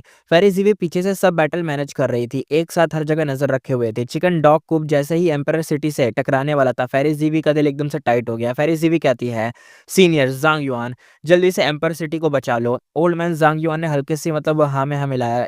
अपना युआन कहता है फिक्र मत करो, अब ह्यूमन विल काफी हो चुकी है, मेरा काम तो ऑलमोस्ट कंप्लीट हो चुका है। और वो कहता है ओपन। तुरंत ही उसका पूरा बॉडी एकदम जोर से कांपा, इमोर्टल एसेंस एकदम से निकला और उसके 7 ऑरिफिस से खून बहने लगा।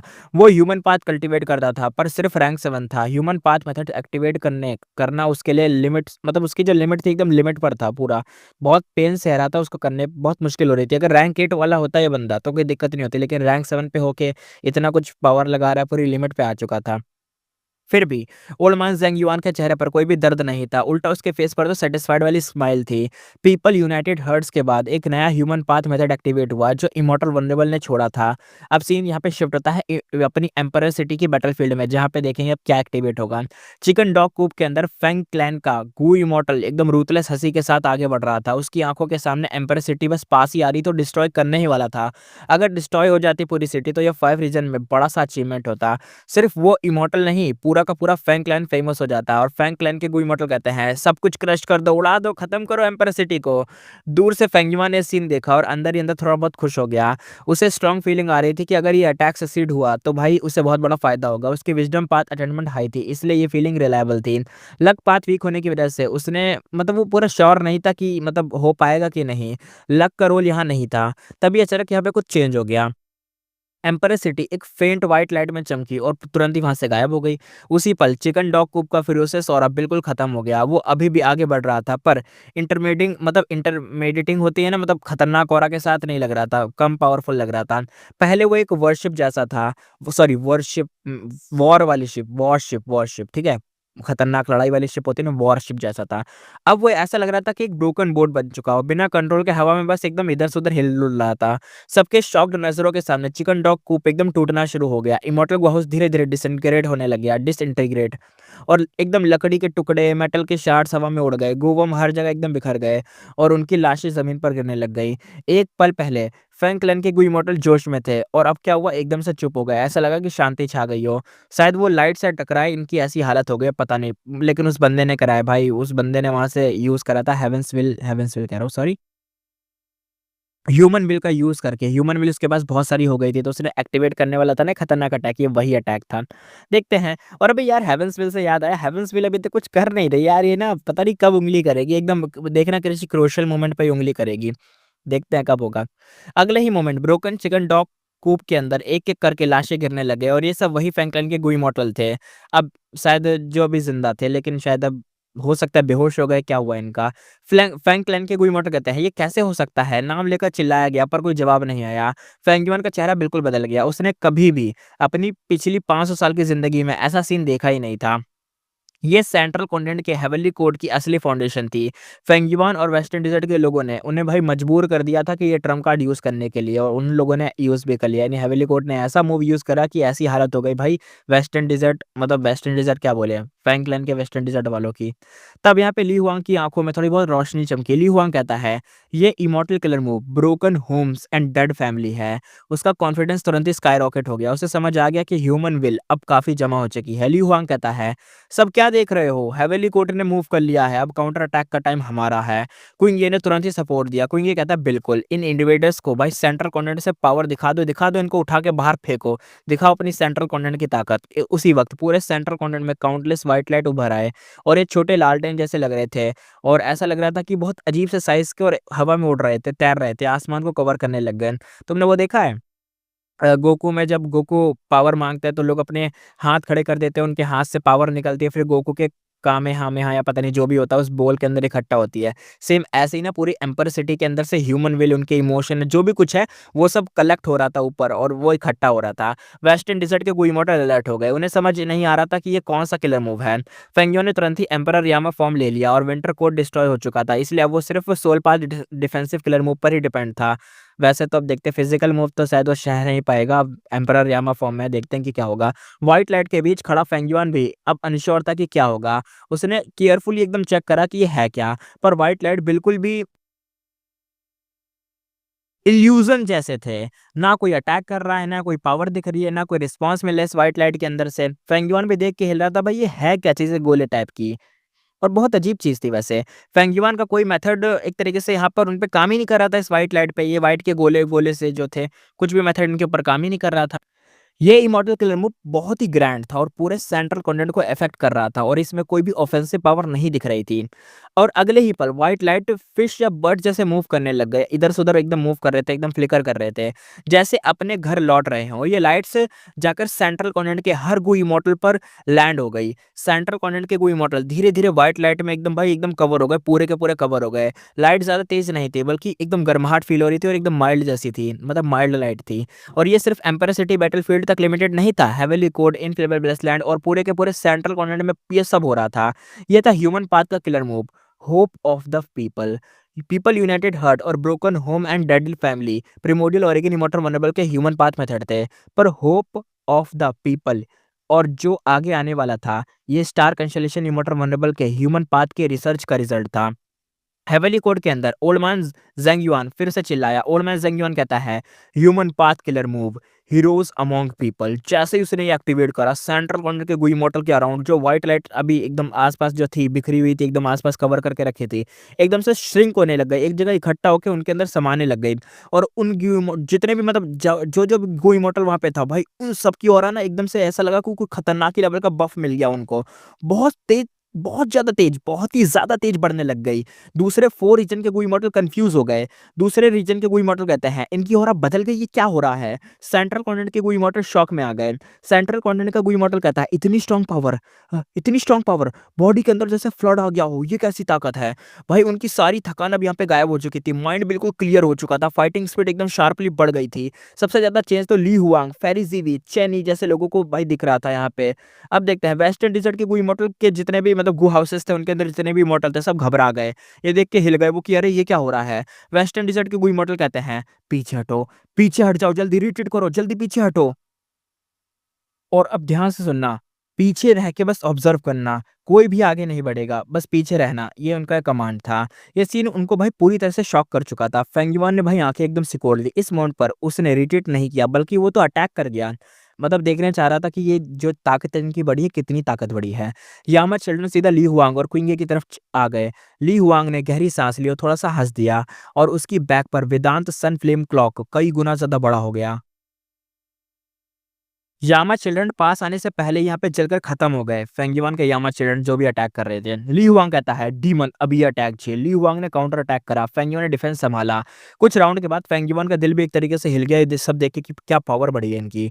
फेंगयुआन अंदर से सोचता हुआ कहता है इस ह्यूमन पाथ किलर मूव ने ली हुआंग की बैटल स्ट्रेंथ को कम से कम यहाँ पे 3 गुना बढ़ा दिया है।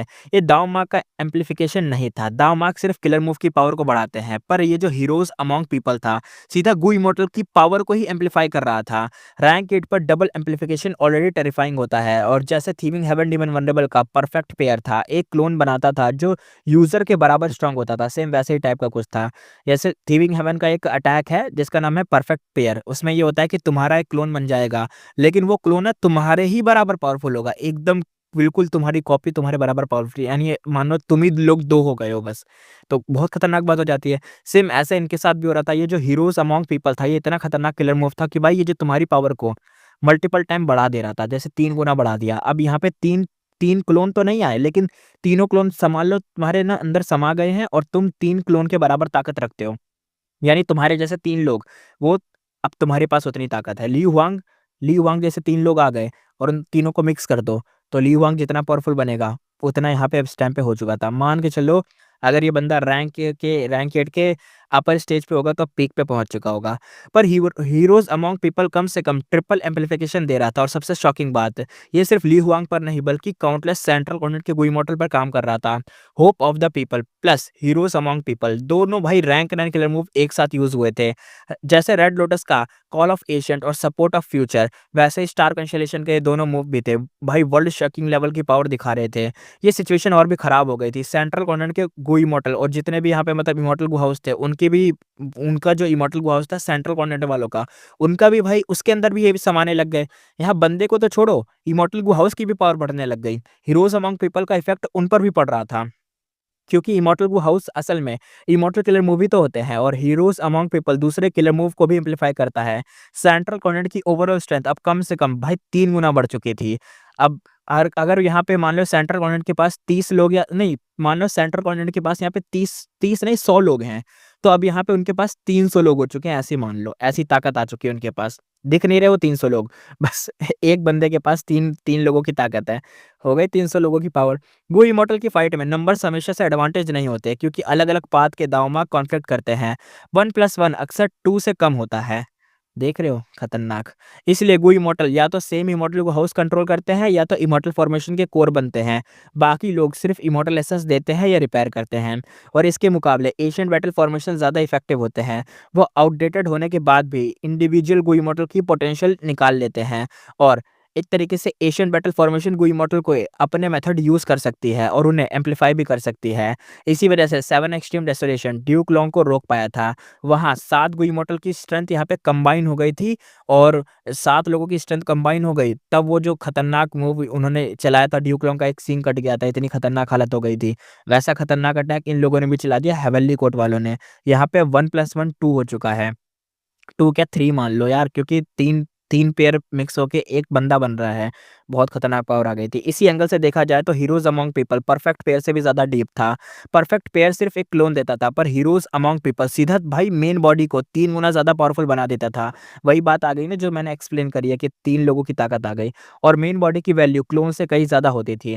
प्रेशर और बढ़ गया था। वेस्टर्न डिजर्ट के गुई मॉडल को सेंट्रल कॉर्डिनेट ने फोर्स करके रिटेड करवा दिया था। ली हुआंग कहता है फेंग युआन कहाँ जा रहा है तू। क्विंग ये भी कहता है यही मरेगा फेंग युआन तू। तो उन्होंने फेंग युआन पर भाई अटैक कर दिया। फेंग युआन को डिफेंस के साथ साथ पीछे भी हटना पड़ रहा था। हीरोज अमॉन्ग पीपल का एम्पलीफिकेशन हर एस्पेक्ट में था, और दोनों रैंक एट अब बहुत फास्ट हो चुके थे। एडवांस हो या रिट्रीट, हर जगह से पूरा भाई पूरी इनिशिएटिव अब उनके पास आ चुकी थी। सब कुछ पूरा कंट्रोल बैटल का सब कुछ भाई हेवेली कोड के पास आ चुका था। ली हुआंग, ये क्विंग, ये जितने भी हेवेली कोड के बंदे थे, या जो भी सेंट्रल कॉर्नर के बंदे थे, इन सब के पास पावर आ चुकी थी। और भाई अब पूरी पूरी बैटल फ्लिप हो चुकी है, एकदम टिल्ट हो चुकी है दूसरी साइड पे, हेवनली कोड की साइड। पहले तो भाई नॉर्थेल पे आए अपना फेंग युआन ये सब जीत रहे थे, लेकिन अब तो उल्टा हो गया, अब ये लोग हारने लग रहे हैं। एम्परर सिटी बैटलफील्ड लगातार मूव करते हुए इंटेंस फाइट के बाद फेंग युआन को कुछ बात समझ आने लगी थी। हीरोज अमॉन्ग पीपल जैसा पावरफुल किलर मूव बिल्कुल हेवन डिफाइंग था, पर ये फ्री नहीं था। ली हुआंग क्विंगे की बॉडी पर जो व्हाइट लाइट थी वो लगातार कम हो रही थी और रैपिडली कंज्यूम हो रही थी, पर साथ ही वो व्हाइट लाइट दोबारा से रिफिल भी हो रही थी। स्काई में व्हाइट लाइट का अमाउंट बहुत ज्यादा था, लगता था जैसे एंडलेस हो। वो लगातार ली हुआंग और क्विंगे के अंदर एकदम वापस जा रही थी, उनकी पावर को बढ़ा रही थी। एक तरफ खत्म हो रही है पावर, एक तरफ बढ़ भी रही है। फेंग युआन ने कई बार काउंटर करने की कोशिश की, पर कोई इफेक्ट ही नहीं हुआ। फेंग युआन अंदर से सोचता हुआ कहता है इस ह्यूमन पाथ किलर मूव की वीकनेसेस काफी क्लियर हैं। और उसके दिमाग स्टॉर्म की तरह चल रहा था। उसे आइडियाज़ लगातार आ रहे थे कि क्या करना चाहिए, क्या कर सकते हैं। फेंग युआन के अंदर एक चीज़ आती है, वो कहता है, "बस स्काई की व्हाइट लाइट डिस्ट्रॉय कर दूँ, तो सारी बात तो खत्म, क्योंकि जैसे ही इनकी पावर मतलब खत्म होगी, फ्यूल खत्म होगा, वैसे ही ये जो व्हाइट लाइट को कंज़्यूम करेंगे, इनकी पावर बढ़ेगी। लेकिन अगर मैं व्हाइट लाइट को खत्म कर दूँ, तो कंज़्यूम तो होगा ही नहीं, बात ही खत्म हो जाएगी। इन लाइट्स के बिना ली हुआंग और क्विंगे रिफ़िल नहीं होंगे और फाइट जैसे-जैसे लंबी होगी, एम्प्लीफिकेशन खत्म हो जाएगा।" पर प्रॉब्लम ये थी, फेंग युआन आगे सोचते हुए बताता है कि पर मेरे पास कोई ऐसा मेथड ही नहीं है जो इन लाइट्स को टारगेट कर सके। उसने भाई कई बार ट्राई करा, पर दुःख की बात तो यही थी कि वो व्हाइट लाइट को टच भी नहीं कर पा रहा था। इसके लिए ह्यूमन पाथ का डीप अंडरस्टैंडिंग चाहिए था। ह्यूमन पाथ हमेशा से एग्ज़िस्ट करता आया था। एक्चुअली द लेजेंड्स ऑफ रेंज़ू की वजह से, या शायद सबसे पहला कल्टीवेशन पाथ यही होगा। पर गू इमॉर्टल्स जो सच में ह्यूमन पाथ मास्टर पाए गए थे या करते थे, या जो भी मास्टर होते थे या कुछ भी कर पाते थे, ह्यूमन पाथ से रिलेटेड कोई भी मास्टर बन पाया या मास्टर कर पाए, वो हिस्ट्री में बहुत कम ही लोग थे। सिर्फ़ अनमैच्ड टैलेंट वाले जीनियसेस ही इसके थोड़े बहुत पार्ट्स को समझ पाते थे। ज़्यादातर केसेस में ये सिर्फ़ कुछ लिमिटेड किलर मूव तक ही सीमित रहता था। जैसे रेड लोटस डीमन वल्नरेबल के कॉल ऑफ एशियंट और सपोर्ट ऑफ फ्यूचर, या स्टार कंस्टेलेशन इमॉर्टल वल्नरेबल के हीरोज़ अमंग पीपल और hope of the people. Feng yuan के पास ऐसे मेथड नहीं थे। यहाँ तक कि वेस्टर्न डिज़र्ट के गु इमॉर्टल के पास भी ये सब चीज़ें नहीं थीं। और इस पूरे central content refinement path convention में फेंग युआन ह्यूमन पाथ की वजह से हार रहा था। अगर कोई और पाथ होता तो अपनी डी फाउंडेशन के साथ वो हैंडल कर लेता, पर ह्यूमन पाथ उसके लिए बिल्कुल एक तरीके से एलियन टाइप की चीज़ थी। सिर्फ फेंगयुआन ही नहीं, इस दुनिया के ज़्यादातर गो इमॉर्टल भी ह्यूमन पाथ से एक तरीके से अनजान है, नहीं जानते वो कुछ भी। इसलिए जैसे ह्यूमन पाथ मेथड यूज़ हुए, उनका इफ़ेक्ट बड़ा टेरिफाइंग निकला। जैसे लॉन्गेविटी हेवन का, कॉल ऑफ एशियंट और हेवनली कोड का हीरोज़ अमंग पीपल। फेंगयुआन अंदर से सोचता हुआ कहता है, लगता है मुझे द लेजेंड्स ऑफ रेंज़ू और ज़्यादा पढ़नी पड़ेगी। ह्यूमन पाथ की डेप्थ वहीं से समझनी होगी। ह्यूमन पाथ के बिना हेवेनली कोड से डील करना बहुत ही मुश्किल है। उसने ये बात क्लियरली रियलाइज़ कर ली थी अब जाके, और आगे फेंगयुआन अंदर से सोचता हुआ कहता है, 5 रीजनल chaotic वॉर में हर सुपर फोर्सेस के पास कम से कम कुछ ह्यूमन पाथ मेथड होंगे। इस एस्पेक्ट में मेरी फाउंडेशन सच में बहुत वीक है। फेंगयुआन की बैटल स्ट्रेंथ ऑलरेडी बहुत हाई थी और इसके पीछे कई रीज़न थे। वो हमेशा हर तरीके से अपनी स्ट्रेंथ बढ़ाता आया था।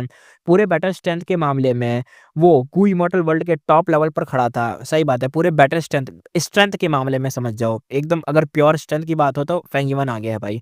रिसोर्स के मामले में भी वो आगे है। उसने कई तरीके से कमाया था। सविनर इमॉर्टल प्राइमेसी की वजह से वो काफ़ी हद तक सेल्फ सफिशिएंट था। वो अपने सारे इमॉर्टल गू को फीड कर पा रहा था और प्रॉफिट भी कमा रहा था।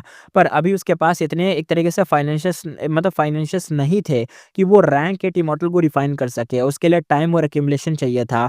पर फेंगयुआन की शॉर्टकमिंग्स अभी भी एक तरीके से मौजूद थी, और वो काफ़ी ज़्यादा थी। रिफाइनमेंट पाथ और टाइम पाथ में उसका अटेनमेंट क्वासी सुप्रीम था। डेप्थ पाथ में भी वो ग्रेट ग्रैंड मास्टर था। Blood path, strength path, transformation path, wisdom path, star path, इन सब में वो काफ़ी स्ट्रॉन्ग था। पर poison path, dream path, space path, sword path जैसे पाथ में उसकी फाउंडेशन वीक थी। ये सब उसकी वीकनेसेस थी। ह्यूमन पाथ भी इसी लिस्ट में था। हीरोज़ अमंग पीपल से एम्प्लीफाई होने के बाद ली हुआंग और क्विंग फेंगयुआन को सप्रेस कर रहे थे। फेंगयुआन गिव अप नहीं करना चाहता था, उसके पास चॉइस भी नहीं थी। उसने डिफेंसिव रहना पड़ा, मतलब एक तरीके से बस पीछे रहना पड़ा, समझना पड़ा कि आगे चल क्या रहा है और क्या प्लान बनाना है, क्या चीज़ें करनी है, वो सोच रहा था। हेवेनली कोड के इमॉर्टल गू हाउसेस ने अटैक शुरू कर दिया। वो वेस्टर्न डिज़र्ट के इमॉर्टल्स को और बाय नेमिंग वाले इमॉर्टल गू हाउस को भी घेरने लग गए। हीरोज़ अमंग पीपल की वजह से हेवेनली कोड के इमॉर्टल गू हाउस की बैटल स्ट्रेंथ भी यहाँ पे बढ़ गई थी, और वो बिल्कुल नहीं डर रहे थे। और एनिमी से तो बिल्कुल नहीं डर रहे, बल्कि वो अब एनिमी भागने लगे थे। यानी फेंगयुआन, बाय नेमिंग वाला जो इमॉर्टल गू हाउस है, या वेस्टर्न डिज़र्ट के जो लोग हैं, अब वो लोग भाग रहे थे, वो लोग पीछे हट रहे थे। एकदम बैटल पूरी फ्लिप हो चुकी थी। अब यहाँ पे सीन शिफ्ट होता है हिडन ड्रैगन के बैटलफील्ड के अंदर। सॉन्ग क्यूआई युआन की आंखों में भाई खतरनाक सी लाइट चमक रही थी, एकदम अलग ही टाइप का जुनून चमक रहा था। वो रैंक एट इमॉर्टल को हाउस ड्रैगन पैलेस को घूर रहा था। वो लगातार उसे रिफाइन करना चाह रहा था और कोशिश भी कर रहा था। उसके साथ ईस्टर्न सी के बाकी रैंक एट गो इमॉर्टल भी थे। क्विंग युअन, हुआ काइयुन, शेंग कॉन्ग शेंग, जैनी, जांगिन जांगिन हाँ जांगिन, ग्रैनी रोंग, शी मियाओ और यांग जी ही सब मिलकर ड्रैगन पैलेस को रिफाइन कर रहे थे और उसे अपने बनाने के लिए पूरी कोशिश कर रहे थे। ड्रैगन पैलेस पहले ड्यूक लोंग ने रिफाइन किया था, पर इस वक़्त वो अनटेम्ड था। एक तरीके से अननेम्ड या अनटेम्ड जो भी मान लो, और क्योंकि उसकी पावर का एक हिस्सा डी ज़ांगशेंग को सप्रेस करने में लगा हुआ था, इसलिए ईस्टर्न सी के रैंक 8 की रिफाइनमेंट को मुश्किल से ही रेसिस्ट कर पा रहा था। यानी अगर ऐसे ही चलता रहा तो भाई ड्रैगन पैलेस एक तरीके से सबड्यू हो जाएगा किसी न किसी के हाथों। टाइम गुज़रता गया, ड्रैगन पैलेस धीरे-धीरे ईस्टर्न से के इमॉर्टल के कंट्रोल में आता गया और सब सक्सेसफुल, बस एक तरीके से सक्सेस बिल्कुल पास थी, मुँह पे आ चुकी थी सक्सेस। ईस्टर्न से के इमॉर्टल और ज़्यादा अलर्ट हो गए थे। एक ईस्टर्न से का गु इमॉर्टल कहता है, "अलर्ट हो जाओ, लास्ट मोमेंट पर फेल भी होना चाहिए, मतलब फेल फेल हो सकता है। मुझे पता नहीं क्यों पर मेरे दिल में एक बुरी फीलिंग आ रही है, ऐसा लग रहा है कि कुछ फेल हो जाएगा, ऐसा लग रहा है कोई दिक्कत आ जाएगी।" तीसरा बंदा कहता है, "सच में यार, सच में। हमने अटैक किया पर हेवनली कोर्ट से एक भी रिइंफोर्समेंट यहाँ नहीं आई।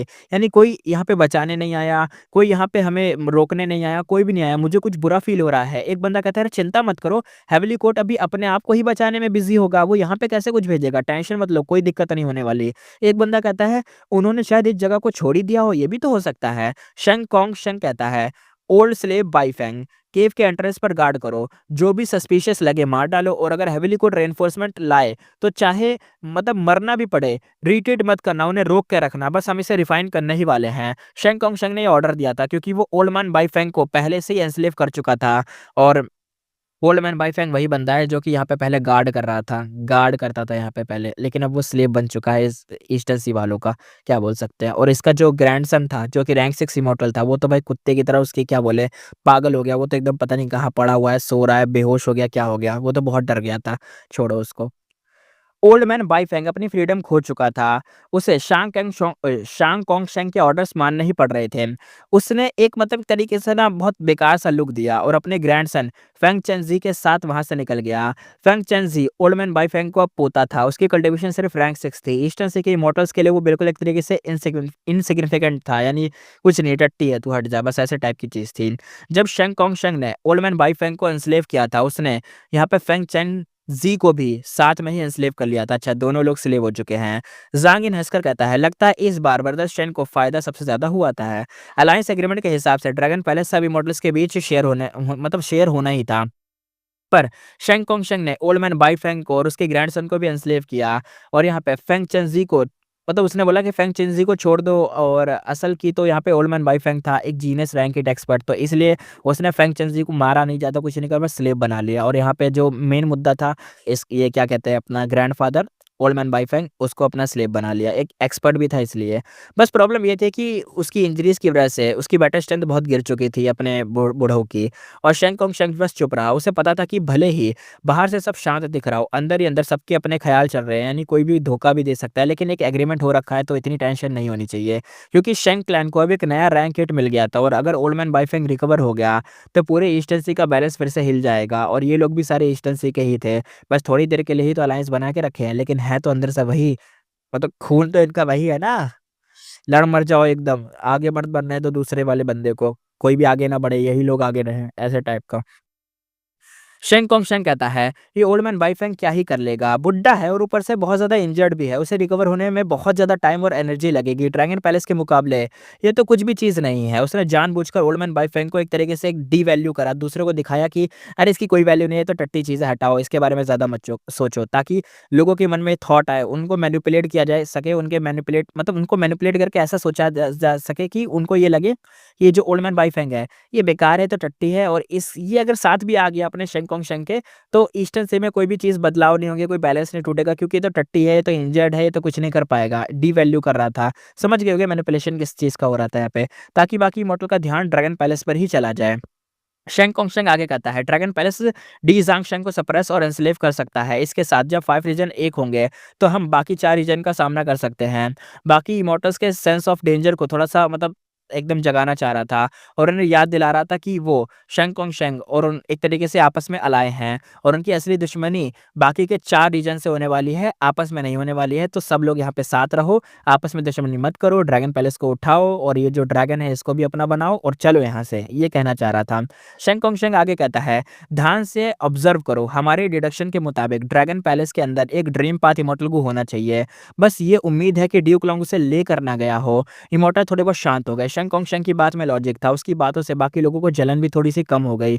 हो रहा था ना पहले, जलन-वलन बढ़ रही थी, जेलसी के चक्कर में कहीं अभी लड़ मर जाते हैं सारे, तो वो जलन अब यहाँ पे कम हो गई। शायद अब यहाँ पे एग्रीमेंट ना टूटे और लोग भरोसेमंद रहे एक-दूसरे के साथ। तभी यहाँ पे ग्रैनी रॉन्ग कहती है, ड्रैगन पैलेस अब लगभग हमारा ही है, अब नेक्स्ट प्लान क्या होगा? सॉन्ग क्यूआयोन सोचते हुए कहता है, जब ड्रैगन पैलेस पूरी तरह से कंट्रोल में आ जाएगा, तो हम सब मिलकर डी सांगझेंग को एनस्लेव कर लेंगे, उस ड्रैगन को। और उसके बाद जैसे ही उसने बोला उसके बाद एक और इमॉर्टल कहने लग गया, हेविली कोड के रिइंफोर्समेंट नहीं आए हैं। इसका मुताबिक है मतलब इसका मतलब तो यही होगा कि उनकी फाइट अभी बहुत इंटेंस चल रही होगी वहाँ पर। शायद हम बाहर वालों की थोड़ी-सी मदद कर सकते हैं, चाहे वो फेंगयुआन ही क्यों ना हो, हम हो सकता है कि मदद कर दें उसकी। दूसरा इमॉर्टल कहता है हाँ, सेंट्रल कॉन्टिनेंट अब सबसे स्ट्रॉन्ग है, उसे कमज़ोर करना ज़रूरी है।